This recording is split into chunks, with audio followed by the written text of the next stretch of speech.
हिंदी में कहते हैं समानुपात। समानुपात। अगर मेरे बच्चे इसको मैं दो हिस्सों में बांटूं तो ये हुआ समान अनुपात।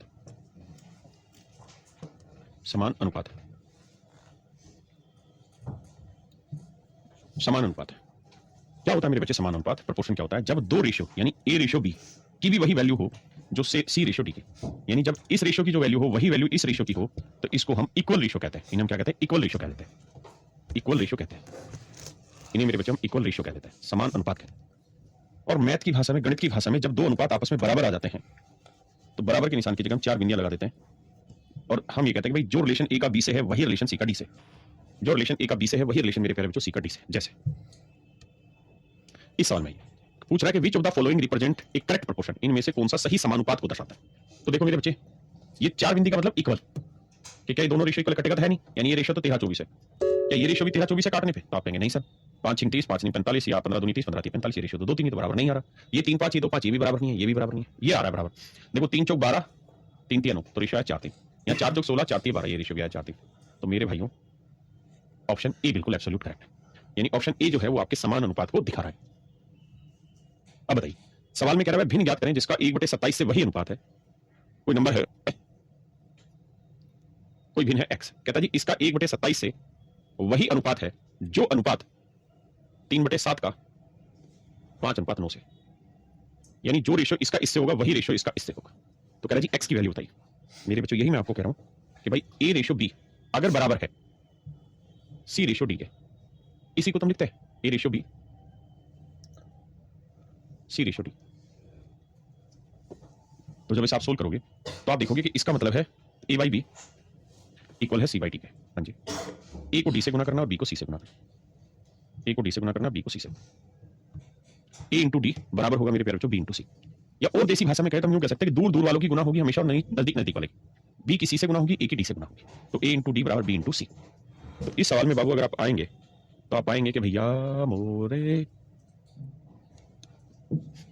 दूर दूर की गुना नजदीक नजदीक की, तो x गुना 5/9 बराबर 1/27 गुना 3/7, 3 9 27, 9 से 9 काटा तो x की वैल्यू आ गई 1/35, क्योंकि 5 7 35, तो यानी x की जो वैल्यू होगी वो 1/35।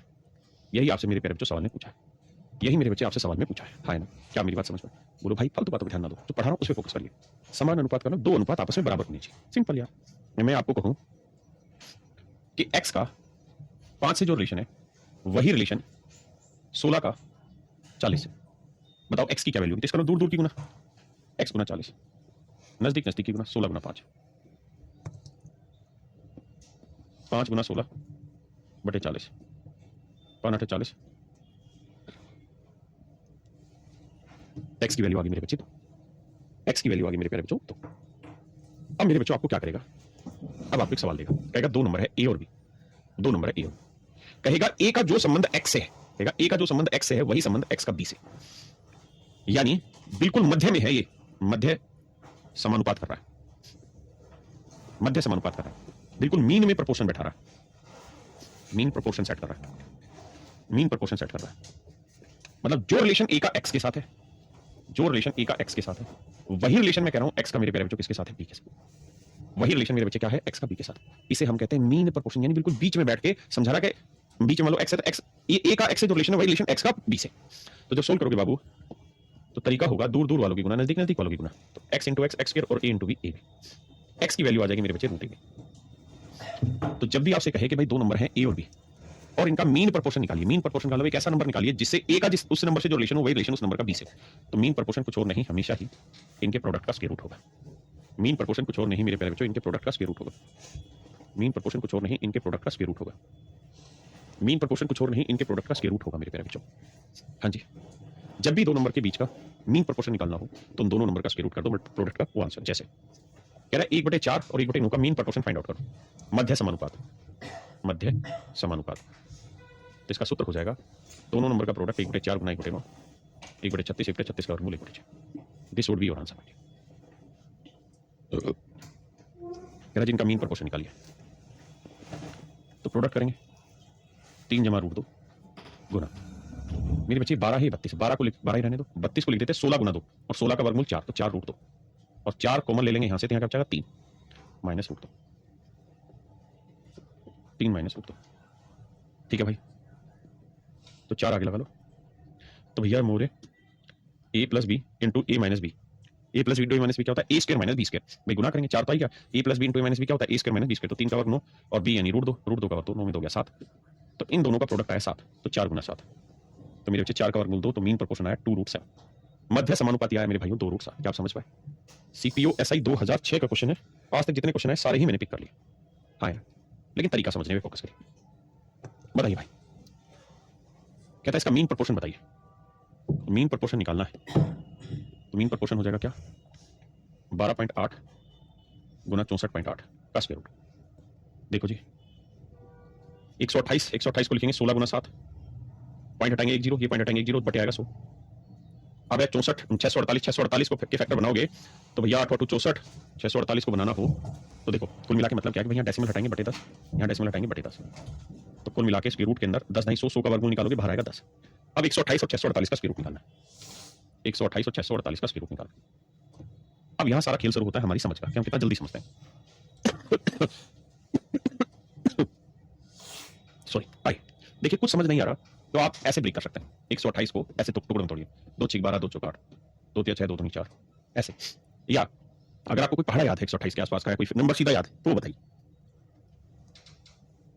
तो आप कहेंगे सर सबको पता है 16 8 128 होता है, 16 8 128 होता है, बिल्कुल मान ली बात। अच्छा इस 8 को भी अगर मैं 4 गुना 2 लिख दूं कोई दिक्कत तो नहीं है? मुझे ऐसे नंबर की फॉर्म में लिखना ज्यादा मजा आएगा जिसका स्क्वायर रूट निकाला जा सके। ऐसे ही 648 को लिखना है तो 648 को लिखेंगे तो 8 की मल्टीपल लिखेंगे, 8 8 64, 8 एकम 8, आप यहाँ लिख लीजिए। तो इसको लिख सकते हैं 8 गुना 81, वरना सबसे छोटे टुकड़े बनाने तो फिर पूरा भाग दे दे के करिए। अब 16 का वर्गमूल 4, 4 का वर्गमूल 2, ये 2 का नहीं निकला, 8 का वर्गमूल नहीं पता, लेकिन ये तो पता ना 8 दूनी 16, 16 का वर्गमूल 4 और 81 का वर्गमूल 9। तो 4 चौक 16, 16 दूनी 32, 32 9 दूनी 18, 9 3 27 और 1 28, 288। तो मेरे प्यारे बच्चों ये वाली वैल्यू आई 288 बटे है 10, तो आंसर आएगा 28.8। तो x की वैल्यू आई 28.8, x की वैल्यू आई मेरे प्यारे बच्चों 28.8। बताइए मेरे भाई, कोई जल्दबाजी नहीं, आराम से सही से नहीं काम करें। बताइए जिसका मीन प्रोपोर्शन क्या होगा मेरे भाई? आप कहे सर ये सर देखिए मीन प्रोपोर्शन मल्टीप्लाई करेंगे, हे भैया हे भैया, यहाँ कोमा गलत लगा हुआ है, टाइपिस्ट से आ गया, यहाँ कोमा नहीं लिखेगा। कहने का मतलब वो ऐसे कह रहा है कि ये एक एक्सप्रेशन और यहाँ कोमा डल के ये एक एक्सप्रेशन। तो मेरे बच्चे जब आप इसका मीन प्रोपोर्शन निकालेंगे तो पूरा एक एक्सप्रेशन है, ए माइनस बी का क्यूब इंटू ए प्लस बी का क्यूब, और वहाँ है मेरे बच्चे ए माइनस बी इंटू ए प्लस बी। अब जो सोल्व करेंगे तो ए प्लस बी का क्यूब हो गया ये ए प्लस बी की पावर 4, ए माइनस बी का क्यूब ए माइनस बी की पावर 4। अब आप खूबसूरत तरीके से बात जानते होंगे, कौन सी बात, कि भाई जब इसका स्क्वायर रूट निकालने जाएंगे तो 4 का बचेगा 2, तो ए प्लस बी का होल स्क्वायर, इसका स्क्वायर रूट निकालेंगे तो आएगा ए माइनस बी का होल स्क्वायर। आप कहेंगे हाँ बिल्कुल सही। अब आप ये भी जानते होंगे कि भाई अगर m square into n square है तो हम चाहे तो इसे ऐसे लिख सकते हैं एम इंटू एन का स्क्वायर। तो भाई स्क्वायर करेंगे तो ए प्लस बी इंटू ए माइनस बी का होल स्क्वायर, क्योंकि स्क्वायर पूरे पे। अब मेरे बच्चे ए प्लस बी इंटू ए माइनस बी क्या होता है, ए स्क्वायर माइनस बी स्क्वायर का होल। ऑप्शन डी मेरे प्यारे बच्चों मेरा सही, ए स्क्वायर माइनस बी स्क्वायर। करिए मेरे भाई, सवाल में कह रहा है भाई 4 और 9 का मध्य समानुपाती 1 है। कहता है जी इनका जो मीन प्रोपोर्शन है 4 और 9 का वो ए है, तो 4 और 9 का मीन प्रोपोर्शन कितना है 6, तो ए की वैल्यू है 6।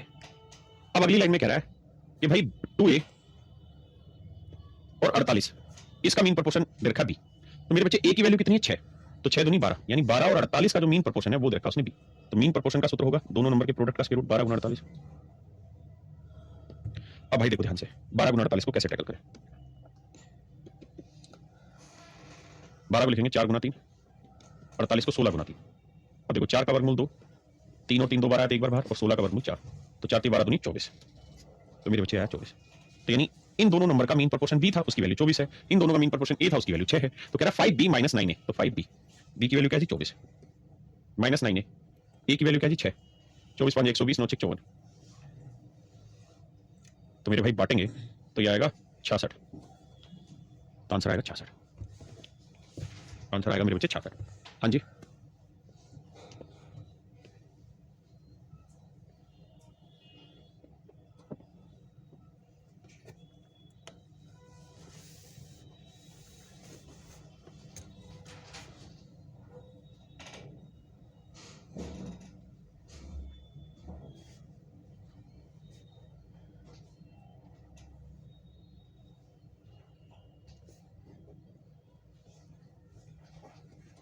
देखिए मेरे प्यारे बच्चों, शब्दों का हेरफेर है, शब्दों का जाल है। कह रहा है if two extreme terms of three continued proportional number, कह रहा भाई तीन,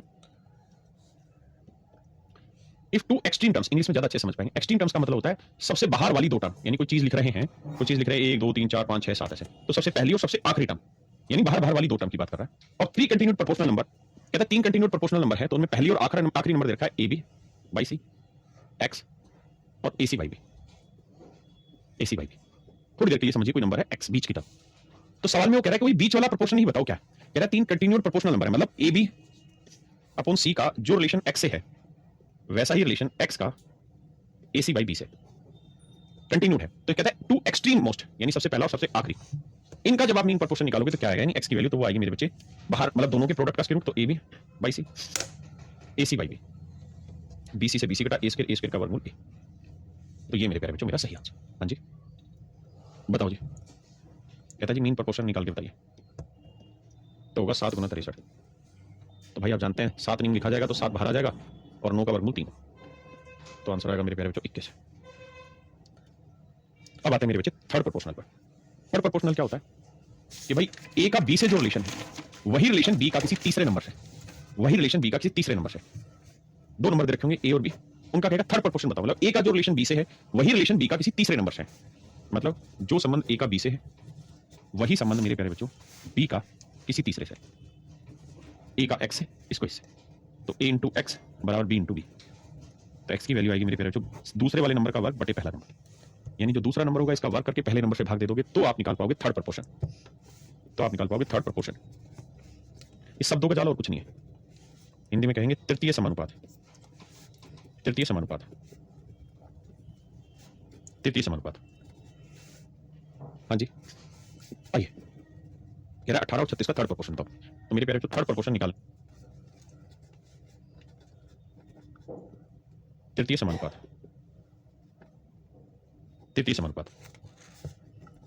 हाँ जी आइए, कह रहा 18 और 36 का थर्ड प्रोपोर्शन तो मेरे प्यारे बच्चों थर्ड प्रोपोर्शन निकालने का तरीका आपको बताया क्या है, सेकंड नंबर का स्क्वायर करो, फर्स्ट से divide, that would be your answer. तो 36 गुना 36 बटे 18, 18 दूनी 36, 36 दूनी 72, तो मेरे प्यारे बच्चों हैं आंसर होगा 72। ऑप्शन में मिस्टेक है, ऑप्शन सही कर लेना भाई, 72। ठीक है मेरे भाई, कहता है 16 और 24 का तृतीय अनुपात बताइए, थर्ड प्रोपोर्शन। तो थर्ड प्रोपोर्शन निकालना है तो सेकंड का स्क्वायर यानी 24 का स्क्वायर मतलब 24 गुना 24 बटे फर्स्ट नंबर, 8 दूनी 16, 8 3 24, 2 12 24, 12 3 36। तो मेरे प्यारे बच्चों थर्ड प्रोपोर्शन जो आएगा वो कितना आएगा इसका 36, थर्ड प्रोपोर्शन आएगा मेरे भाई 36। कह रहा 0.8 और 0.2 का तृतीय अनुपातिक ज्ञात करें। तो थर्ड प्रोपोर्शन अगर आपको निकालना है तो 0.8 गुना 0.2, तो भाई से सॉरी गलत बता रहा हूँ, सेकंड का स्क्वायर यानी 0.2 इंटू 0.2 डिवाइड करोगे फर्स्ट से 0.8 से। अब ध्यान दीजिए भाई एक डेसिमल से डेसिमल कट गया, आप कहेंगे हाँ, लेकिन ऊपर आया 2 दूनी 4 नीचे 8 और ये एक डेसिमल तो रह गया, हाँ है ना, तो आप इसे ऐसे लिख लीजिए या फोन में 10 कर लीजिए, 4 एकम 4, 4 दूनी 8, 1 बटे 20 मतलब 0.5। देखना भाई कैलकुलेशन सही है गलत है।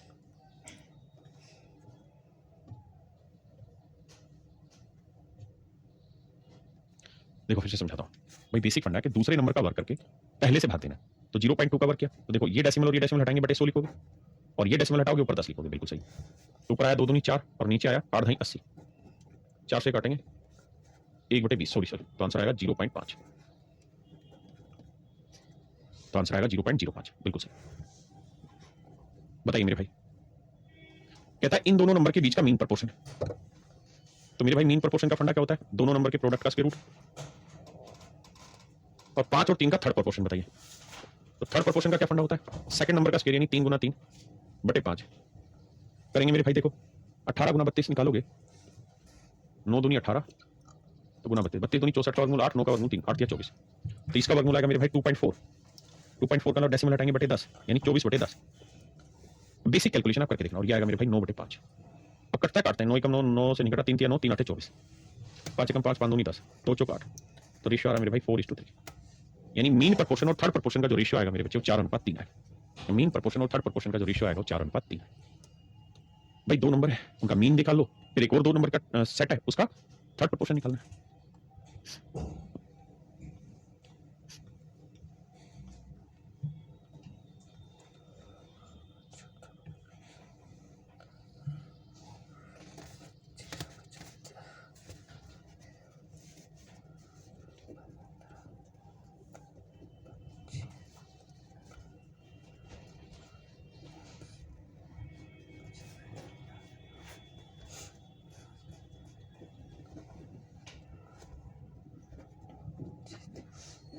देखिए मेरे प्यारे बच्चों, ये तो बिल्कुल ही सिंपल है, इसमें कुछ है नहीं। कह रहा पहला नंबर 15 है, दूसरा 25 है, तीसरा हमें निकालना है, मान लेते हैं x, और चौथा दे रखा है 75। बस इतनी सी बात है। कहता तीसरा नंबर बताओ, तो x को 25 से गुना करेंगे, 25x आया, और 15 को 75 से गुना करेंगे, 15 गुना 75, 25 थी 75, 15 थी 45, तो x की वैल्यू आ गई 45। यानी मेरे प्यारे बच्चों, जो थर्ड नंबर होगा वो क्या होगा, 45। यानी जो रेशियो 15 का 25 होगा वही 45 का 75 होगा। बेसिक नंबर है। कहता जी 36 और 12 के तीसरे अनुपातिक का वर्ग कितना होगा। The square of the third proportion of 36 and 12। ध्यान देना, नंबर का सीक्वेंस उल्टा है, 36 एंड 12। तो हमें निकालना है थर्ड प्रोपोर्शन। थर्ड प्रोपोर्शन का सूत्र होगा लास्ट नंबर का स्क्वायर अपॉन फर्स्ट नंबर। 12 3 36 3 चौक 12। तो हमारा थर्ड प्रोपोर्शन आया कितना, 4। लेकिन वो कह रहा जी थर्ड प्रोपोर्शन का तो स्क्वायर निकाल दो, तो 4 का वर्ग आया 16। ये मेरा भाई मेरा आंसर। तो आंसर क्या होगा मेरे भाई, 16। कहता जी 3 7 x और 21 समानुपात में, मतलब जो रेशियो 3 का 7 से है वही सुबह निल्ला x का 21 है। बस मेरे प्यारे बच्चों कैलकुलेशन कर लो, बेसिक कैलकुलेशन है क्या, कि नजदीक नजदीक की गुना दूर दूर की गुना, यानी 7 गुना x बराबर 3 गुना 21, 7 21 x की वैल्यू 9।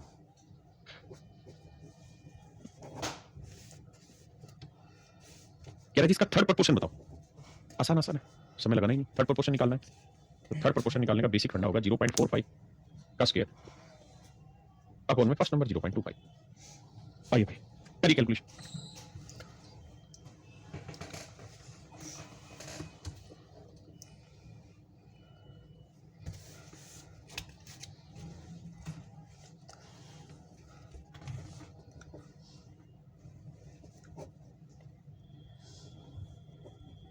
आइए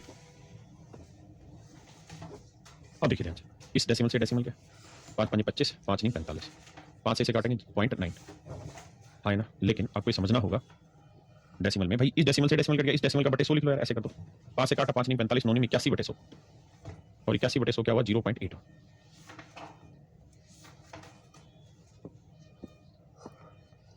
अब आते हैं मेरे बच्चे फोर्थ प्रोपोर्शन पे। किस पे आते हैं मेरे प्यारे बच्चे, फोर्थ प्रोपोर्शन पे।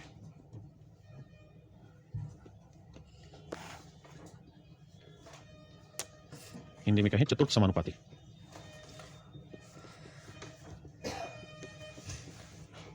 जैसे 3 नंबर दे रखे होंगे ए बी और सी, कहेगा इसका फोर्थ प्रोपोर्शन निकालिए। तो इसका मतलब वो ये कहना चाहता है कि जो रिलेशन ए का बी से है वही रिलेशन सी का किसी फोर्थ नंबर से, और हम मान लेते हैं कि फोर्थ प्रोपोर्शन एक्स है। तो कह रहा है जी जो रिलेशन ए का बी से है वही रिलेशन मेरे प्यारे बच्चों सी का एक्स है। तो ए को एक्स से गुना करना, बी को सी से, तो ए इंटू एक्स बराबर बी इंटू सी। तो मेरे बच्चे जब भी आपको फोर्थ प्रोपोर्शन निकालना हो, चतुर्थ समानुपाती निकालना हो, फोर्थ प्रोपोर्शन निकालना हो, चतुर्थ समानुपाती निकालना हो, तो उसका एक बेसिक फंडा होगा क्या, कि दूसरे और तीसरे नंबर का प्रोडक्ट करना है और पहले नंबर से डिवाइड करना। दूसरा और तीसरे नंबर का प्रोडक्ट करना और पहले नंबर से मेरे प्यारे बच्चों हमें डिवाइड कर देना, ये हमारा आंसर। जैसे कह रहा 12 16 18 का चतुर्थ समानुपाती ज्ञात करें, तो फोर्थ प्रोपोर्शन निकालना है तो दूसरा और तीसरे का प्रोडक्ट करना और पहले से भाग देना। 6 दूनी 12 6 3 18, 2 8 16 8 3 14, तो आंसर होगा मेरे प्यारे बच्चों 24। आंसर होगा मेरे भाई 24। हाँ जी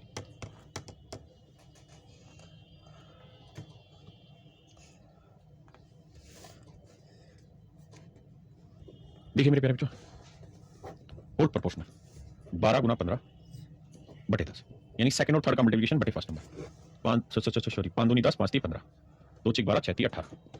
तो मेरे प्यारे बच्चों फोर्थ प्रोपोर्शनल जो नंबर आ गया वो मेरा क्या आ गया 18। ये सीजीएल प्रीलिम्स 2022 का सवाल है जो अभी 2023 में हुआ है। कह रहे जी 8 20 का तृतीय अनुपाती पी है। पी जो है वो क्या है मेरे प्यारे बच्चों, थर्ड प्रोपोर्शन है। थर्ड प्रोपोर्शन का मतलब क्या हुआ कि सेकंड नंबर का स्क्वायर करो, यानी 20 का वर्ग बटे फर्स्ट नंबर। माशाल्लाह बहुत बढ़िया।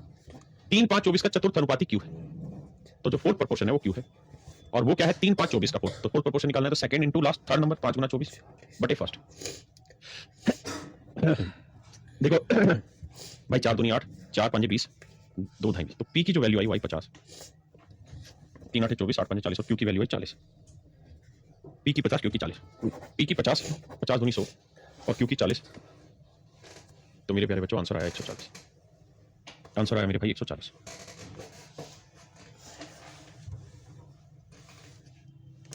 करिए मेरे भाई। कह रहा है 2 5 और 4 का चतुर्थानुपाती निकालिए, फोर्थ प्रोपोर्शन। तो क्या तरीका होगा, 5 गुना 4 बटे 2, और बाकियों का मीन प्रोपोर्शन निकालिए। मीन प्रोपोर्शन का क्या तरीका होता है, जो नंबर है उनका प्रोडक्ट 2.5 गुना 0.016, तो देखो मेरे भाई, तो कोड प्रोपोर्शन तो आया 10। इसकी बात करेंगे तो 3 और 1 4 डेसिमल 4 का वर्गमूल निकालेंगे, मतलब 4 जीरो का 2 जीरो आ जाएंगे, और 25 गुना 16 हो गया 400, 400 का वर्गमूल 20, 20 यानी 0 पॉइंट मतलब 20/100। अब देखिए 0 2 5 10, तो आंसर आएगा 50:1। रेशियो निकालेंगे तो रेशियो निकालना तो बेसिक टर्म आपको आता है, तो आंसर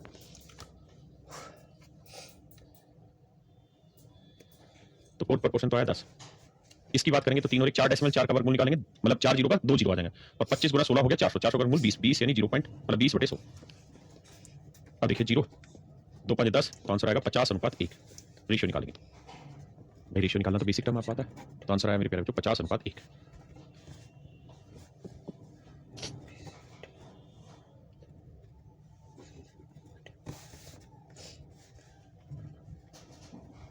उन्नीस 23 38 का चतुर्थानुपाती क्या करिए, फोर्थ प्रोपोर्शन निकालिए। तो भाई फोर्थ प्रोपोर्शन निकालना है तो 23 गुना 38 यानी second number into third number upon first number, तो 19 दूनी 38, 23 दूनी 40, तो मेरा आंसर होगा मेरे प्यारे बच्चों 46। आंसर क्या होगा मेरे भाई मेरा 46। आई कहता है एक्स की वैल्यू 4 ले लो, तो 4 लोगे तो 4 चौक 16 और 3 19, 4 7 28 और 2 30, 4 9 36 और 2 38। कह जी फोर्थ प्रोपोर्शन निकालिए, क्या होगा जी आखिरी दोनों का प्रोडक्ट डिवाइड बाई फर्स्ट, तो 19 दूनी 38, 30 दूनी 60, तो मेरे प्यारे बच्चों आंसर आया 60। आंसर आया 60 है ना। करिए भाई, कह रहा जी फोर्थ प्रोपोर्शन बताइए इनका, तो फोर्थ प्रोपोर्शन निकालने का बेसिक फंडा भाई, मीन प्रोपोर्शन में क्या करता है दोनों के प्रोडक्ट का स्क्वायर रूट, थर्ड प्रोपोर्शन में क्या करते हैं सेकंड नंबर जो होता है उसका square upon first number, fourth में क्या करता है लास्ट दोनों का मल्टीप्लिकेशन, लास्ट दोनों का मल्टीप्लिकेशन 24 गुना 40 बटे 20, 20 दूनी 40 24 दूनी 48, तो आंसर आया मेरे प्यारे बच्चों 48। हाँ जी देखिए मेरे भाई, आप जानते हैं आखिरी आखिरी वाले को गुना नजदीक नजदीक वाले को, तो 21 गुना x बराबर 60 गुना 7। यहां से मेरे बच्चे सोल्व करेंगे x की वैल्यू आ जाए। हाँ जी कहता है 16 18 और 8 का चतुर्थ अनुपाती फोर्थ प्रोपोर्शन, तो भैया लास्ट दो नंबर कौन से 18 गुना 8 डिवाइड करोगे 16 से, और 12 और 27 का मीन प्रोपोर्शन, तो 12 और 27 का मीन प्रोपोर्शन करेंगे तो 12 गुना 27, तो देखो 8 दूनी 16 9 दूनी 18 9, 12 का देखो 12 गुना 27 लिखना है, इसे लिखेंगे 4 गुना 3 9 गुना 3, तो 9 का वर्गमूल 3 3 आ गया एक बार और एक 2 आ गया, 3 3 9 दूनी 18, तो रेशियो आया 1:18 1:2 1:2 1:2।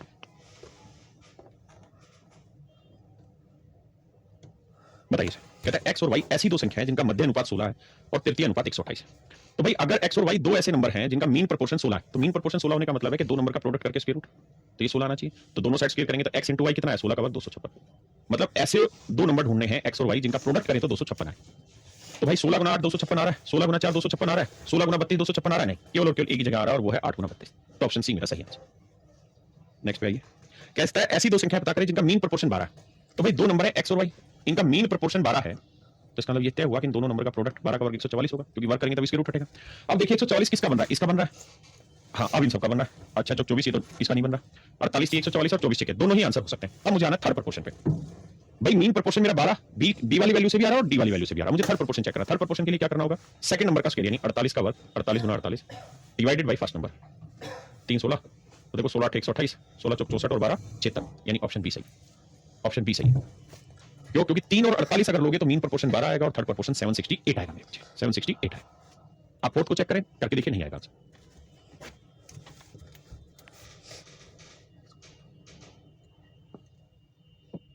देखिए यार एक बड़ी बात ध्यान रखिए क्या, कि मीन प्रोपोर्शन जो होता है ना वो दो नंबर के प्रोडक्ट का स्क्वायर रूट होता है, तो दो नंबर ले रहे तो ऐसे दो नंबर होने चाहिए जिनका स्क्वायर रूट निकल सके प्रोडक्ट करने के, और वो स्क्वायर रूट 16 आ सके, जैसे इसमें था तो 12 है ना, तो मतलब जिनका मल्टीप्लिकेशन करके स्क्वायर रूट 12 आ जाए वो मेरा मीन प्रोपोर्शन होगा। अब आइए मेरे बच्चे इससे आगे चलो, करिए जरा सवाल को।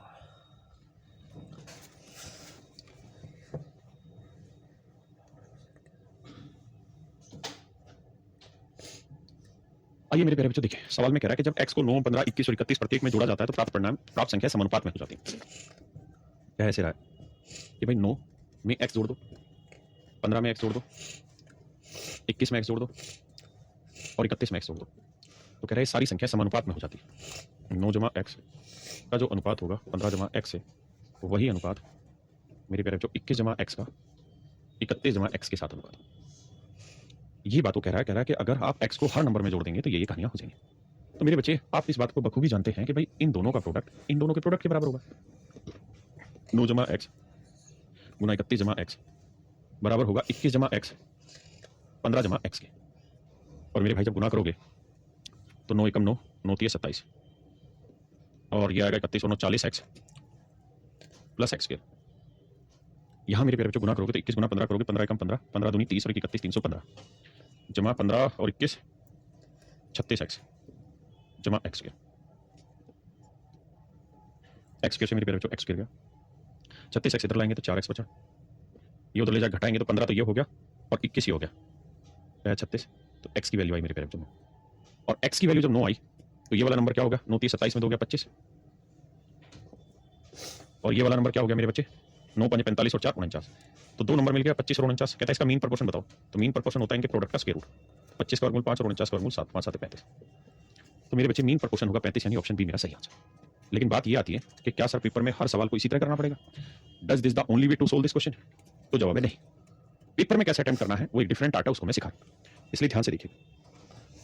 देखो मेरे बच्चे भाई 9 15 21 और 31, हर एक में हमने एक नंबर x जोड़ा, और जब हमने x जोड़ा तो जो प्राप्त संख्या थी वो हमारी समानुपात में हो गई। तो कह रहा है जो रिजल्ट आया इसका मीन प्रोपोर्शन बताइए, तो मीन प्रोपोर्शन बताना है मेरे बच्चे किसका 3x - 2 और 5x = 4। तो सबसे पहली चीज है खुले दिमाग से मेरे विचारों को सुनिए और गड़बड़ मत होने दीजिए। मेरे प्यारे बच्चों हम यहाँ x की जो मर्जी वैल्यू रखें, whatever the value we put in here for x, हम x की जो मर्जी वैल्यू रखें, लेकिन ये तय है कि जो भी हमारा आंसर आएगा उसके रूट में नहीं आएगा, वो हमारा स्क्वायर रूट सोल्व हो जाएगा। यानी जो भी ये वैल्यू बना रहे होंगे, ये परफेक्ट स्क्वायर वैल्यू बना रहे होंगे, तो उसका स्क्वायर रूट निकल रहा होगा, क्योंकि उसी केस में तो आंसर सिंपल आ रहे हैं। अगर मान लो ये नंबर सोल्व होके आ जाता 29, तो 29 का तो स्क्वायर रूट निकाल ही नहीं सकते, तो आंसर आएगा ही नहीं। और अगर ऐसा होता तो पॉइंट में आंसर होता है, तो नेचुरल नंबर में। तो ये बात तय है कि भैया इन दोनों का जो प्रोडक्ट होगा वो हर हाल में एक परफेक्ट स्क्वायर नंबर होना चाहिए। बात सही है जी, परफेक्ट स्क्वायर होना चाहिए। क्यों होना चाहिए? क्योंकि सर अगर आप परफेक्ट स्क्वायर नंबर नहीं लोगे तो स्क्वायर रूट नहीं कटेगा और आंसर नेचुरल नंबर में नहीं आएगा, पहली बात।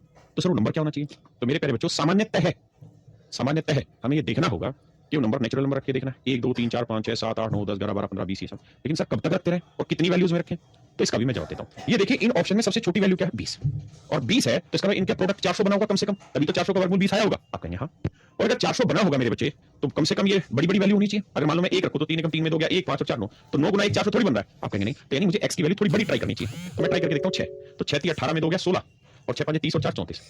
बात तो सही है सर, बड़ा आ जाएगा, लेकिन परफेक्ट स्क्वायर नहीं बना रहा, ये बना रहा ये नहीं बना रहा। 6 हटा के 7 रख के देखो, 7 21 में 2 गया 19 और 7 5 35 और 4 39, परफेक्ट स्क्वायर नहीं बनाएगा क्योंकि स्क्वायर रूट नहीं निकलेगा ना 19 का 39 का। 8 रख के देखो भाई, 8 रखे तो 8 के 24 में 2 गया 22 और 8 5 40 और 4 40, इसका स्क्वायर रूट नहीं निकलेगा क्योंकि 22 2 44 2 बचा रह जाएगा। 9 लेते हैं तो 9 30 27 में 2 गया 25 और 9 5 45 और 4 49 सेटिस्फाई हो रहा है, यानी x की वैल्यू 9 सेटिस्फाई हो रही है। अब 25 का वर्गमूल 5 49 का वर्गमूल 7, तो आंसर आना चाहिए 5 7 35। आप चाहते हैं कि इस उत्तर को पक्का कैसे किया जाए, तो x की वैल्यू 9 यहां रख के देखिए, 9 में 9 जोड़ा 18, 15 में 9 जोड़ा 24, तो अभी देखो इनका रेशियो क्या है 36 18 6 24 3 अनुपात 4। अब इसमें 9 जोड़ो तो 21 और 9 30 और 31 में 9 जोड़ो 40, तो देखो इसका रेशियो भी 3 अनुपात 4 सेटिस्फाई कर गया, तो आंसर है 35। तो ये है मेरे प्यारे बच्चों hit and trial, hit and trial, hit करो ट्राई करो आगे बढ़ो, हिट करो ट्राई करो आगे बढ़ो। हां जी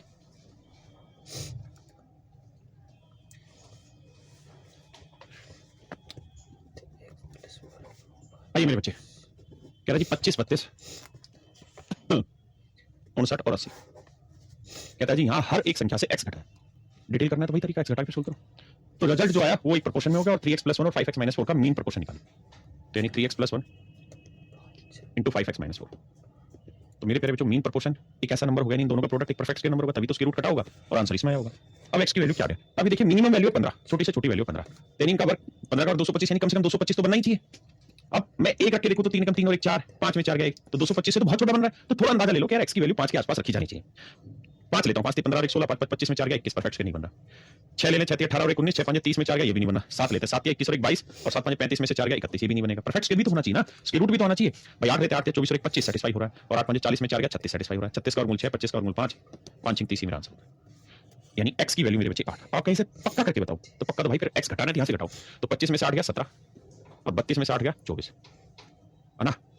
यहां देखोगे 59 में से 8 गया मेरे भाई 51 और 80 में से 8 गया 72, तो देखो 3 17 51 3 24 72 आ गया ना रेशियो सेम, 17 24 17 24, तो आंसर आ गया 30। तो इस तरीके से हिट ट्रायल करना पड़ेगा आपको। आइए x + 2 और 3x - 5, इसका मीन प्रोपोर्शन निकालना है, x की वैल्यू रखनी है। छोटे से छोटा नंबर 10 का वर्ग 100 है, लेकिन भाई 1 रखेंगे तो माइनस में चला जाएगा, 2 रखेंगे तो भी नहीं बनेगी, 3 लेके चलते हैं, 3 तो 5 3 9 ये भी नहीं बनेगा, 4 लेंगे 4 2 6 4 3 12 नहीं बना, 5 लेते हैं, तो 5 2 7 5 3 15 में से 5 गया 10, तब भी नहीं बनेगा भाई। तो 6 लेते हैं, 6 2 8 और 6 3 18 में से 5 गया 13, ये भी नहीं बनाएगा। 7 लेते हैं, 7 2 9, देखिए परफेक्ट स्क्वायर अपने आप हाथ रोक देगा आपका, बनते हुए दिखाई दे जाएगा। x की वैल्यू 7 लेते हैं, तो 7 लेंगे, 7 और 2 9, 7 या 21 में से 5 गया 16, बनना है ना परफेक्ट स्क्वायर। 9 का वर्गमूल 3 और 16 का वर्गमूल 4, 4 3 12 मेरा आंसर है। आप कहेंगे ना पक्का करो, तो भाई पक्का करना है ना, तो x की वैल्यू 7 सब में से घटाओ, फिर चेक करो रेशियो बना के नहीं बना, हां है ना। आप कहें क्या हमेशा ही परफेक्ट स्क्वायर बनाएगा, नहीं, जैसे इसके ऑप्शन में परफेक्ट स्क्वायर नहीं है, लेकिन फिर भी तरीका वही है भाई, मीन प्रोपोर्शन बताना किसका, x प्लस 5 और 3x माइनस 2 का। अब x की वैल्यू सोचिए भाई, x की वैल्यू सोचिए तो आप देख रहे हैं 4 4 4 आ रहा है, यहां अकेला 3 आ रहा है और रूट में उत्तर आ रहा है, तो सब कुछ चक्के चेक करिए। एक रखूंगा तो 5 और 1 6 नहीं बनेगी बात, 2 रखेंगे 2 और 5 7 नहीं बननी बात, 3 रखते हैं 3 और 5 8, 3 9 में 2 गया 7 नहीं बनेगी बात, क्योंकि 8 का तो नहीं बन रहा ना। 4 रखे तो 4 और 5 9 और 4 12 में 2 गया 10। अब 9 का वर्गमूल कितना आया 3, तो आंसर आ जाएगा 3 रूट 10, सेटिस्फाई हो रहा है। यानी मेरे प्यारे बच्चों x की वैल्यू 4 सेटिस्फाई कर रही है।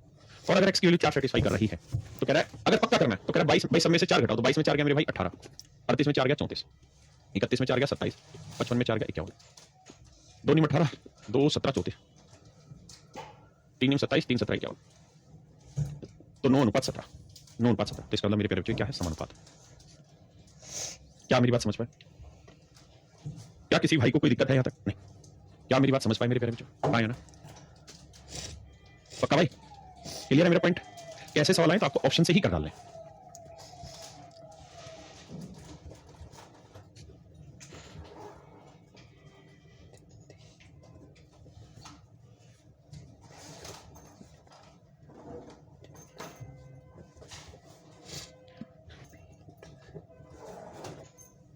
मेरे प्यारे बच्चों ध्यान दीजिए, सवाल में पूछा कंपाउंड रेशियो बताइए। देखिए यार आजकल कंपाउंड रेशियो पे सवाल आ रहे हैं, इसको समझिए। मिक्स रेशियो या कंपाउंड रेशियो? मिक्स रेशियो भी वही है और कंपाउंड रेशियो भी वही। मिश्रित अनुपात, मिश्रित अनुपात, मिश्रित अनुपात, कंपाउंड और मिक्स रेशियो। मेरे प्यारे बच्चों ध्यान दीजिए, अगर मान लीजिए मैं कहूं 2 रेशियो हैं, एक A/B और एक है X/Y, और मैं कहूं इन दोनों रेशियो का मिक्स रेशियो बताइए, कंपाउंड रेशियो बताइए, तो बेसिक लॉजिक काम करेगा कि भाई A/B को मल्टीप्लाई कर दीजिए XY से, यानी A/B को मल्टीप्लाई कर दीजिए XY से, मेरा मिक्स रेशियो, यानी दोनों को कंपाउंड करके मल्टीप्लाई करना है। जैसे मैं कहूं एक रेशियो है 1:2, दूसरा है 2:3, अगला है 3:4, भाई मेरे को मिक्स रेशियो बताइए क्या होगा। तो 1/2 गुना 2/3 गुना 3/4, तो 1/4, ये मेरा मिक्स रेशियो। ठीक है जी। अब हम आते हैं अपने सवाल पे। सवाल में कह रहा है x upon YZ, y upon ZX और z अपॉन XY। सवाल में कह रहा है इन अनुपातों के व्युत्क्रमों, व्युत्क्रमों माने इनवर्स, इन अनुपातों के व्युत्क्रमों का यानी इनवर्स का कंपाउंड रेशियो होता है, यानी पहले करो इसका इनवर्स, इनवर्स माने उल्टा, यानी YZ अपॉन X, फिर ZX अपॉन Y, फिर करो XY अपॉन Z, और फिर कहता है जी इनका प्रोडक्ट निकाल दो, मिक्स रेशियो कर दो, कंपाउंड रेशियो निकाल दो उल्टा करके। तो देखो यार XYZ कटा, YZ कटा, X कटा, तो बचा क्या XYZ, तो XYZ अपॉन 1, तो आंसर आएगा XYZ/1। Option B, option B मेरे प्यारे बच्चों मेरा सही है। आइए मेरे भाइयों, अब मैं आपको कुछ अच्छी और जरूरी बातें बता रहा हूं। मेरे प्यारे बच्चों आपने अक्सर एक बात सुनी होगी, एक बात नहीं बहुत सारी बातें सुनी होगी, कि मान लीजिए मैं आपको ये कहूं कि आपकी जेब में 100 रुपए, या मैं छोटे एग्जांपल से समझाता हूं। मैं कहूं भाई चीनी की कीमत 20% बढ़ गई, चीनी की कीमत 20% बढ़ गई, चीनी की कीमत 20% बढ़ गई, प्राइस जो है वो 20% इंक्रीज हो गया, प्राइस मेरे प्यारे बच्चों 20% इंक्रीज हो गया, कीमत 20% बढ़ गई। तो बताइए उसके कंजप्शन में, खपत में, कंजप्शन में, इसे सी से डिनोट कर देते हैं, इसे पी से डिनोट कर देते हैं, तो उसके खपत में कितना परिवर्तन होगा कि उसका खर्चा स्थिर रहे, यानी उसका खर्चा कांस्टेंट रहे, खर्चा फिक्स रहे। खर्चा फिक्स रहे तो उसकी खपत में क्या परिवर्तन होगा, तो आप कहेंगे भाई चीनी की कीमत 20% बढ़ गई, तो 20% की फ्रैक्शन हो गई 1/5, यानी चीनी की कीमत पहले 5 रुपए पर किलोग्राम थी, तब चीनी की कीमत हो गई 6 रुपए पर किलोग्राम। हाँ जी, और कह रहा खर्चा सेम ही रखना जितना था, तो 5 और 6 कैल्शियम ले लेते हैं 30 रुपए, तो मान लेते हैं खर्चा 30 रुपए था, तो भैया प्राइस का रेशियो तो निकल के आया आपका कितना 5:6।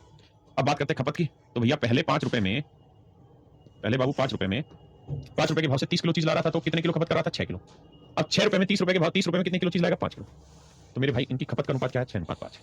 यानी मैं आपको कहना ये चाह रहा हूं कि जो रेशियो इनके प्राइस का होगा उससे एग्जैक्ट उल्टा रेशियो इनकी खपत का होगा। आपने हाँ परसेंटेज में पढ़ी थी। तो मेरे बच्चे आपको ऐसे लिखने में कोई परहेज नहीं होगी कि भाई प्राइस का जो रेशियो है वो इनवर्सली प्रोपोर्शनल है कंजप्शन के। भाई जैसे रेशियो सेम होते हैं तो उसे हम लिख देते हैं समानुपात है, कि भाई प्राइस का 5 है तो खपत का भी 5 है, सेम रेशियो हो। तो उल्टा है तो उसे 1 अपॉन करके लिख दिया, उल्टा है तो उसे 1 अपॉन करके लिख दिया, और ये प्रोपोर्शनल का एक साइन होता है, प्रोपोर्शनल का साइन। अगर price is directly proportional to consumption लिखा होता तो इसका मतलब प्राइस 5 से 6 होगा तो कंजप्शन भी 5 से 6 होगी। अगर यहाँ इनवर्सली लिखा है तो इसका मतलब अगर प्राइस 5 से 6 हो रहा है तो कंजप्शन उल्टी होगी 6 से 5। तो ये मेरे बच्चे कहलाएगा यहाँ पे इनवर्सली प्रोपोर्शनल, व्युत्क्रमानुपाती, व्युत्क्रमानुपाती, पाती, इनवर्सली प्रोपोर्शनल, प्रोपोर्शनल। और ये मेरे बच्चे कहलाएगा directly proportional, directly proportional, directly proportionally. ठीक है जी, और ये कहलाएगा इनवर्सली प्रोपोर्शनल। ऐसे ही मेरे प्यारे बच्चों आपने देखा होगा कि स्पीड का जो रेशियो होता है, अगर स्पीड का रेशियो 2:3 है तो टाइम का रेशियो हम हमेशा लिख लेते हैं 3:2। तो आपने अक्सर देखा होगा कि भाई स्पीड का भी जो रेशियो होता है वो इनवर्सली प्रोपोर्शनल होता है टाइम के, डायरेक्टली होता है। तो आप कहेंगे इनवर्सली प्रोपोर्शनल होता है टाइम के। छोटी छोटी सी बात ऐसी है, हल्की हल्की सी, थोड़ी बाहर की बात है, कुछ आपने पढ़ी है वहां तक की बात है, तो समझते रहिए। तो मेरे प्यारे बच्चों, टाइम जो होता है वो स्पीड का इनवर्सली प्रोपोर्शनल होता है। लेकिन अगर मुझे बहुत जगह इसको रियल में यूज करना पड़े तो क्या मैं speed equal to 1 upon time लिख सकता हूं? इस प्रोपोर्शनल की साइन को जगह मैं ये लिख सकता हूं, भाई मतलब मैं ये तो कह रहा हूं स्पीड का रेशियो 2-3 है तो टाइम का 3 होगा। तो क्या इक्वल निशान लिख के लिख सकता हूं? तो नहीं, क्योंकि जो ये रिलेशन बनते हैं ना, ये रिलेशन किसी एक कारण से बनते हैं, और वो कारण ये है कि स्पीड का रेशियो 2-3 है तो टाइम का रेशियो 3-2 होगा। ये तभी होगा, ये तभी संभव होगा, पॉसिबल होगा होगा जब डिस्टेंस फिक्स हो। जब डिस्टेंस फिक्स हो, जब डिस्टेंस फिक्स होगी मेरे प्यारे बच्चों, ये तभी संभव होगा। ऐसा नहीं कि हमेशा स्पीड और टाइम का रेशियो इनवर्स होता नहीं, ये तभी संभव होगा जब उतनी ही डिस्टेंस को 2 की स्पीड से चला जाए, उतनी डिस्टेंस को 3 की स्पीड से चला जाए, तो टाइम का रेशियो आएगा। तो जब भी इक्वल में साइन लगाना हो ना, डायरेक्टली इनवर्सली प्रोपोर्शनल को, तो यहां कोई कांस्टेंट वैल्यू लगा देते हैं, कोई कांस्टेंट वैल्यू लगा देते हैं, कोई कांस्टेंट वैल्यू लगा देते हैं, स्थिरांक लगा देते हैं, स्थिरांक लगा देते हैं कि कोई स्थिर हो गई वैल्यू। हाँ जी। अब टाइम एंड डिस्टेंस, स्पीड और टाइम के केस में ये कांस्टेंट वैल्यू डिस्टेंस रहती है। हाँ जी। अगर हम यहां बात करें, मैं इसको इक्वल का साइन देना चाहूं, price equal to 1 upon consumption, तो यहां बेसिकली जो कांस्टेंट वैल्यू होती है वो कुछ और नहीं, वो होती है बेसिकली क्या? एक्सपेंडिचर। एक्सपेंडिचर कांस्टेंट होता है। तो मेरे प्यारे बच्चों, ऐसे हर एक सवाल में आपको ये बात समझनी होगी कि जब भी ये डायरेक्टली या इनवर्सली प्रोपोर्शनल का साइन दे और उसे इक्वल में लाना हो, तो आपको ये समझना होगा कि इक्वल सीधा नहीं लिखा जाएगा, कोई ना कोई कांस्टेंट मजबूरी ऐसी रही होगी जिसके कारण ये उल्टा होता है रिलेशन, और उस मजबूरी का व्याख्या हमें करना पड़ता है। बहुत चीजों का नहीं पता तो हम इसे के मान लेते हैं कि कोई कांस्टेंट वैल्यू होगी जिस कारण ऐसा हो रहा है। जैसे मैं कुछ सवाल लेता हूं और उन सवालों के थ्रू आपको समझाने की कोशिश करता हूं। जैसे सवाल कहता है A is inversely proportional to the cube of B. A जो है वो इनवर्सली प्रोपोर्शनल है बी के क्यूब से, यानी बी के क्यूब का इनवर्सली प्रोपोर्शनल है। तो मेरे बच्चे, जब मैं इसे इक्वल का साइन दूंगा ना, ये प्रोपोर्शनल का साइन हटा के, तो मुझे कोई कांस्टेंट वैल्यू लिखनी होगी जिसके रेस्पेक्ट में ऐसा हुआ। अब मुझे नहीं पता ए और बी है क्या, तो मुझे कांस्टेंट वैल्यू नहीं पता, इसलिए मैं अपनी मर्जी से कोई वैल्यू के मान लेता हूं। अब कह रहा है कि अगर भाई मैं ए की वैल्यू 3 रख दूं, ए की वैल्यू मैं 3 रख दूं, तो बी की जो वैल्यू है मेरी 2 आ जाएगी। तो बी की वैल्यू 2, तो 2 की पावर 3 होगी, 2 की पावर 3, 2 की पावर 3 क्या होती है? 8, 8 को 3 से गुणा किया 24। तो मेरे बच्चे कांस्टेंट वैल्यू हो गई 24, कांस्टेंट वैल्यू हो गई 24। हाँ जी। यानी अब ये रिलेशन और सुंदर तरीके से सुलझ गया कि ए बराबर वो कांस्टेंट वैल्यू कुछ और नहीं 24 है बटे बी क्यूब। देखिए कुछ चीजें थोड़ी कम समझ में आती तो उत्पात मत मचाया करो, सिर्फ समझने की कोशिश किया, धीरे धीरे पल्ले पड़ेंगे। अब कह रहा है कि अगर मैं ए की वैल्यू 8 बटे 9 रख दूं, ए की वैल्यू 8 बटे 9 रख दो जी, बराबर 24, तो कहता है बी की वैल्यू क्या होगी? तो इस रिलेशन में रख दिया, ए की वैल्यू 24 बटे बी क्यूब, तो 8 3 24 9 3 27, तो बी क्यूब बराबर 27। क्यूब रूट उधर निकालेंगे तो बी की वैल्यू आएगी मेरे प्यारे बच्चों, तो आंसर आएगा 3। मेरे भाई आंसर आएगा 3।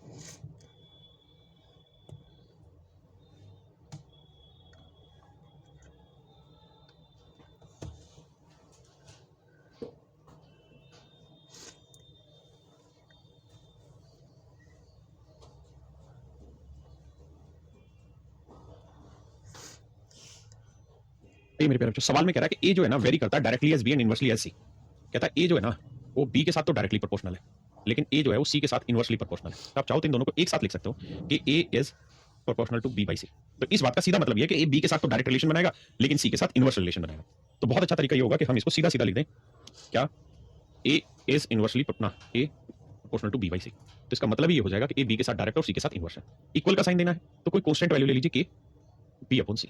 अब सवाल में कह रहा है यदि ए की वैल्यू 4 बटे 3 रखो, रख दीजिए 4 बटे 3 की वैल्यू, तो सी की वैल्यू 9 बटे 14 है, सी की वैल्यू 9 बटे 14 है, और बी की वैल्यू उस केस में 3 बटे 7 होगी। देखो भैया 4 बटे 3 बराबर के 3 बटे 7, 9 बटे 14 को पलटेंगे 14 बटे 9, 3 3 9, 7 दूनी 14, 2 दूनी 4, तो के की वैल्यू मेरे प्यारे बच्चों, के की वैल्यू मेरे प्यारे बच्चों। अब ये रिलेशन पर समझ में आ गया कि भाई ए इक्वल टू के की वैल्यू है 2 इंटू में बी बाई सी। अब कह रहा है कि भाई बी की वैल्यू, अगर मैं ए की वैल्यू, अब यहां से नया सवाल बना रहा है जब से, वैन कंडीशन चेंज करा, कह रहा है जब ए की वैल्यू लेनी हो 4 रूट 3, बी की वैल्यू लेनी हो 30, तो सी की वैल्यू बतानी क्या होगी। अब देखो भाई 4 से काटेंगे 2 15, तो सी की वैल्यू आ जाएगी मेरे बच्चे 15 बटे रूट 3, क्रॉस मल्टीप्लाई करोगे, हर का प्रीमेकन करोगे, रूट 3 ऊपर रूट 3 नीचे, रूट 3 को रूट 3 से गुणा किया 3 3 5 15, 5 रूट 3 मेरा आंसर। तो मेरे भाइयों मेरा ऑप्शन ए बिल्कुल सही, ऑप्शन ए जो होगा ना मेरे बच्चे वो एब्सोल्यूट करेक्ट होगा, ऑप्शन ए मेरे भाइयों मेरा बिल्कुल सही होगा। हाँ जी।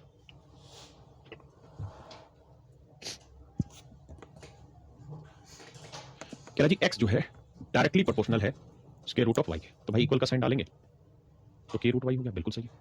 अब कह रहा है कि एक्स की वैल्यू 18 है तो वाई की वैल्यू है 20.25, 20.25। अब मेरे बच्चों छोटी सी कैलकुलेशन की समझ चाहिए, बाकी दुनियादारी सब उजाड़ दोगे तो ये होता है 45 का वर्ग होता है 20 25, तो ये 4.5 का, 4.5 को इससे काटोगे तो के की वैल्यू आएगी 4, और के की वैल्यू 4 आने से रिलेशन निकल के आ गया एक्स 4 रूट वाई। एक्स की वैल्यू है 7.2, 4 गुना रूट वाई, 18 चौक 72, दोनों साइड स्क्वायर कर देंगे, 18 का वर्ग 324, तो 3.24 इक्वल टू वाई।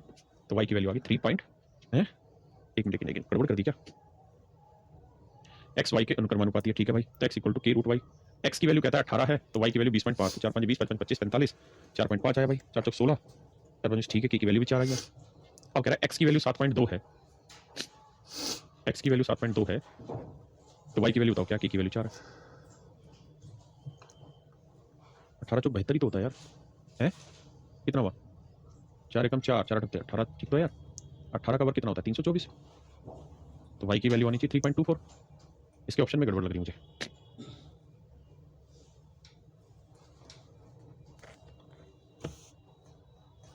मेरे बच्चों 3.24 ही होगा, ऑप्शन में ही मिस्टेक है, इस ऑप्शन को काट लीजिए।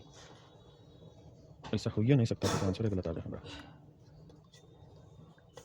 3.24, अरे वाह, ये मेरे प्यारे बच्चों मेरा सही answer 3.24, option D is your correct answer. करिए मेरे भाई। कहता है पी क्यू के वर्ग का व्युत्क्रमानुपाती, P varies inversely as the square of Q. तो भाई इक्वल करेंगे तो कोई कांस्टेंट वैल्यू अपन क्यू से, बिल्कुल सही है सर। अब कह रहा है कि अगर क्यू की वैल्यू 4.5 ले लें और पी की वैल्यू 1.2 ले लें, तो पी की वैल्यू 1.2, क्यू की वैल्यू 4.5। अब भैया 45 का वर्ग बहुतों को याद होगा, बहुतों को नहीं होगा, 1.2, 45 का वर्ग होगा 20.4 20.25, गुणा करेंगे तो k की वैल्यू आएगी 1.2 इंटू 20.25। क्या आप समझ पाए, बिल्कुल ठीक। अब कह रहा है जी इस वाले फंडे को दोबारा समझो, p इक्वल टू k की वैल्यू क्या है 1.2 गुणा में 20.25 अपोन में है q। तो सवाल में कह रहा है अगर p की वैल्यू 0.3 रख लें, p की वैल्यू 0.3 रख दें भाई, तो q की वैल्यू क्या आएगी ये बताओ। तो देखो मेरे भाई सोली करना और तो कुछ है नहीं, डेसिमल से डेसिमल हटा 3 चौक 12 4 आया, q ऊपर आ जाएगा, है ना। अब देखो यार 4 से गुना कर देंगे, अच्छा q स्क्वायर था, माफ करना q स्क्वायर था, तो 4 से गुना 25 चौक 100, 20 चौक 80 81, तो मेरे बच्चे q की जो वैल्यू आएगी वो आएगी 9, ये मेरा आंसर अपन q स्क्वायर, है ना। बहुत ही सिंपल है, बस सीधा सीधा वैल्यू पुट करनी है।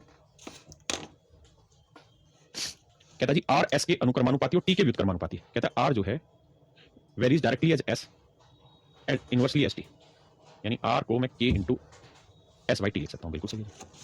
अब कह रहा है जी r की वैल्यू 2/3 ले लो भैया, ले लिया जी, k s की वैल्यू 4/21 ले लो जी, और t की वैल्यू ले लो 5/7, माशाल्लाह जी। तो यहाँ से 7 या 21 ले लो, तो भैया 3 से 3 काटा, हमें तो k की वैल्यू निकालनी है, 2 दूनी 4 आया, तो k की वैल्यू सोल्व करोगे तो आएगा 5/2, 5/2।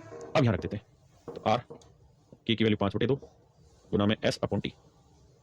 अब कह रहा है कि भाई जब r की वैल्यू 3/4, बहुत बढ़िया, 5/2, t की वैल्यू कहता है 1/9, तो 1/9 पलट के ऊपर ले जाओगे तो कितना आएगा 9। तो s की वैल्यू बताओ जी क्या होनी। तो देखो भाई 2 3 3 9 आ जाएगी भाई, तो भैया 3 दूनी 6, 5 15 दूनी 30, तो 1/30 सीधा सीधा आंसर आ रहा है, s की वैल्यू 1/30, सब बटे मार के गुना कर देना तो s की वैल्यू आ जाएगी 1/30, यानी मेरे प्यारे बच्चों मेरे भाइयों आंसर आया ऑप्शन डी। करिए जी। कह रहा जी p जो है वो q के वर्गानुपाती, यानी इक्वल करोगे मेरे प्यारे बच्चों तो कोई कांस्टेंट वैल्यू रखना अपन q के। अब यहां p और q की वैल्यू देके k निकलवा देगा, नेक्स्ट टाइम k आ गया p दे देगा q पूछ लेगा, तो यहां पर आसानी से कर लेंगे। कह रहा दिया हुआ है कि y रूट x का व्युत्क्रमानुपाती, यानी y जो है वो इनवर्सली प्रोपोर्शनल है रूट x का, तो मेरे प्यारे बच्चों हम इक्वल का साइन डालेंगे तो कोई कांस्टेंट वैल्यू अपन रूट x लेते हैं। अब कह रहा है यार x की वैल्यू अगर 36 लें और y की वैल्यू 36, तो y की 36, x की वैल्यू 36 लेंगे तो 36 का वर्गमूल 6, तो k की वैल्यू आ गई 6 गुना 36। अब इस एक्सप्रेशन में रख देते हैं, तो इस एक्सप्रेशन में रखेंगे तो y इक्वल टू k की वैल्यू 6 गुना 36 बटे रूट x। अब कह रहा है x का मान ज्ञात करो अगर y की वैल्यू 54 है, तो y की जगह 54 रख देते हैं, 54 6 गुना 36 बटे रूट x। देखो यार 6 नीम 54 9 चौक 36, तो रूट x बराबर 4, तो x की वैल्यू आएगी 16, बेसिक कैलकुलेशन, x की वैल्यू मेरे भाइयों 16। आइए मेरे प्यारे बच्चों सवाल में कह रहा है कि x y z का directly proportional, x is directly proportional to y z, तो कह रहा है y के साथ बताइए रिलेशन, तो सबको z से भाग देते हैं दोनों तरफ, तो x y z जो आया वो डायरेक्टली प्रोपोर्शनल आया y के, यानी y जो है x y z के डायरेक्टली प्रोपोर्शनल है, लेकिन वो कह रहा है मुझे चाहिए इनवर्सली प्रोपोर्शनल। तो भाई सीधी सी बात है अगर x y z का डायरेक्ट है तो इनवर्स किसके साथ होगा, z by x, उसके उल्टे के साथ, है ना। यानी y इनवर्स कराना है तो 1 अपॉन करना पड़ेगा, तो 1 अपॉन क्या करें z by x करें, तभी तो पलट के x y z आएगा, तो z by x के इनवर्सली प्रोपोर्शनल, ये मेरे भाई मेरा आंसर।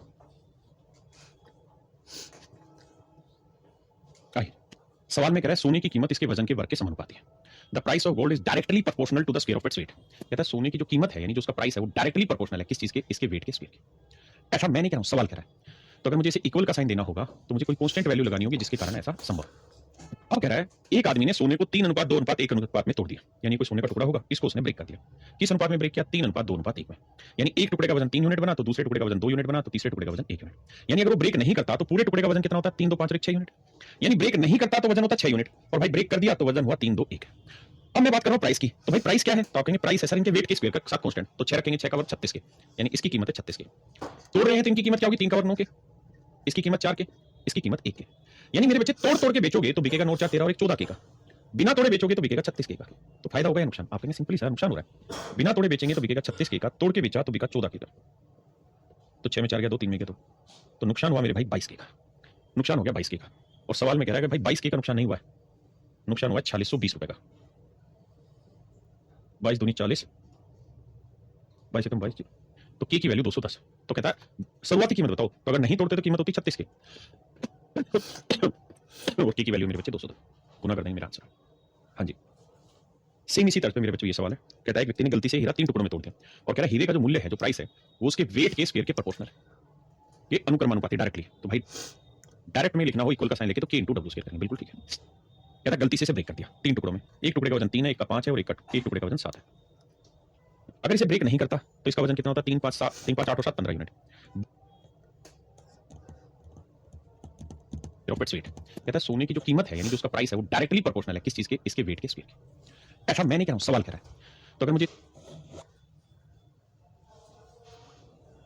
व्यक्ति ने गलती से हीरा 3 टुकड़ों में तोड़ दिया, और कह रहा है हीरे का जो मूल्य है, जो प्राइस है, वो उसके वेट के स्क्वायर के प्रोपोर्शनल है। ये अनुक्रमानुपाती डायरेक्टली, तो भाई डायरेक्ट में लिखना हो इक्वल का साइन लेके तो के इंटू डब्ल्यू स्क्वायर करेंगे, बिल्कुल ठीक है। कहता है गलती से ब्रेक कर दिया 3 टुकड़ों में, एक टुकड़े का वजन 3 है, एक का 5 है, और एक टुकड़े का वजन 7 है। अगर इसे ब्रेक नहीं करता तो इसका वजन कितना होता? 3 5 7, 3 5 8 और 7 15 यूनिट। ब्रेक कर दिया तो वजन कितना होगा? 3 5 7। अब भैया इसके प्राइस की बात हो रही है, तो प्राइस अगर इसका बात करें बिना तोड़े तो 15 का वर्ग 225 के आना था, तोड़ दिया तो इसकी कीमत हो गई 9 के, इसकी हो गई 25 के, इसकी हो गई 49 के। अच्छा ये मत सोचना कि तोड़ने से वजन खत्म होता है, नहीं। अगर अब 7 5 12 और 3 15 किलो वजन है तो पहले भी 15 ही होगा, बस टूटने के बाद अलग अलग हो गया। तो यहां टोटल कीमत बनी 50 25 75 75 और 9 74, यानी 73 के।